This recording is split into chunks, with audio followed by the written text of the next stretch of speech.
Lagi naman ako nagtatabi ng pera para pambayad dyan kay Mang Manny. Kaya lang sa tuwing babayad na ako, lagi na lang may sumisingit na gastusin. Nitong huli, dapat mababayaran ko sana kahit kalahati ng utang natin dyan kay Mang Manny dahil may umorder sa akin ng 6 na papag. Kaso naman, biglang nag-cancel yung tao nung tinatawagan ko, hindi ko na makontak.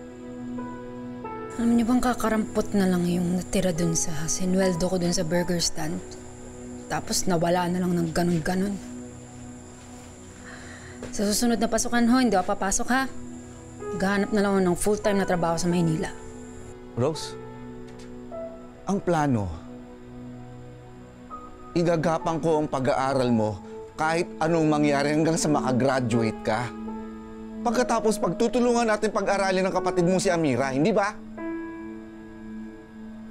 Hanggang sa huling hininga ng nanay mo, yan ang bukang bibig niya. Huwag mo naman baliwalain yun.